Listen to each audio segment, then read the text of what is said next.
Ассалаумағалейкум, қазақ елі. Бір екі орыс жігітпен сөйлестім осы Астана қаласында. Мынандай әңгіме болды, қызық әңгіме болды. Оказывается, у вас тоже есть, да, нацики дейді. Нацики деген жаңағы Украинада соғысып жатыр ғой. Нацистерді жоямыз, нацистерді қырамыз деп. Соғыстың бар мақсат. Мен осы нацист деген енді адам бөледі, типа орыстарды бауыздап тастап жатқан бір терроризмнің бір түріне жатқыздым да. Сөйтсем ол ондай емес екен.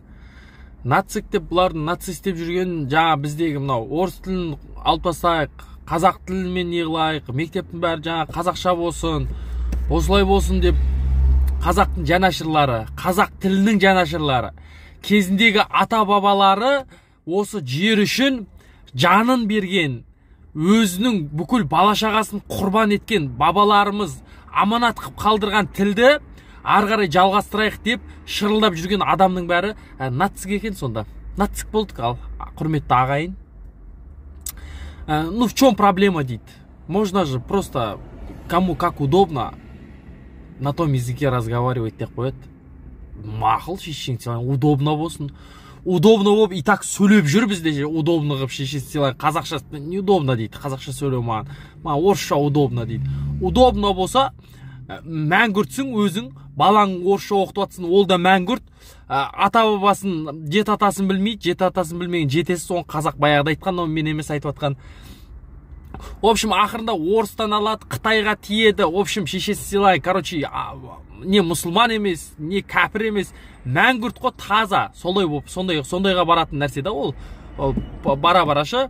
Өйткені дінін білмеген, тілін білмеген, өзінің ол сондай болады, ол жетесіз, үлкенді сыйламайтын, сондай бір тәрбиесіз, сондай ұрпақ келеді да. Енді қараңыздар, құрметті ағайындар. Біз орысша сөйлесек, орысша сөйлей беру керек. Бізде мысалы проблема жоқ. Неге орысша сөйлей бермейсіңдер дейді. Өздері неге сөйлей бермейді? Ағылшынша, бүкіл Россия ағылшынша сөйлемейді. Біз өзіміз елде тұрып, өзіміздің тәуелсіз Қазақстанда тұрып, өзіміздің ата бабамыз білектің күшімен, найзаның ұшымен қорғаған жерде жүріп, орысша сөйлеу керекпіз да.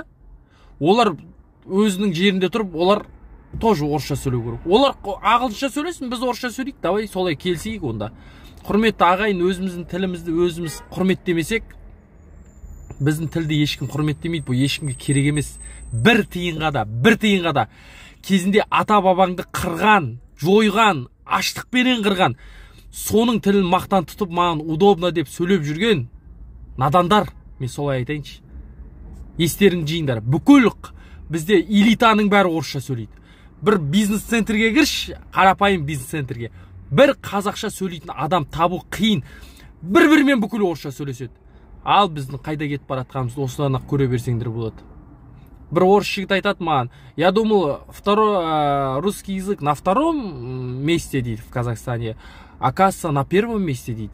Өйткен көшеде кетіп баратсам, кішкентай баламен әкесі орысша сөйлесіп баратыр. Это же хорошо дейді.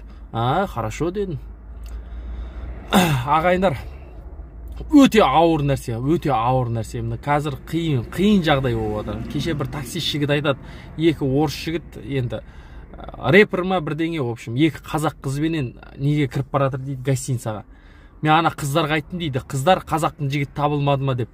Сен ананы танисың ба, кім екен деп айтты дейді. Жүрегім ауырып, жүрегім езіліп кетті дейді. Бір қарындасымды алып кіріп баратқандай болды дейді да.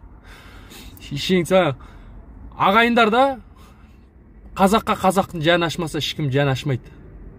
Есіміз жию керек конкретно. Лағып жүрміз әлі күнге шейін.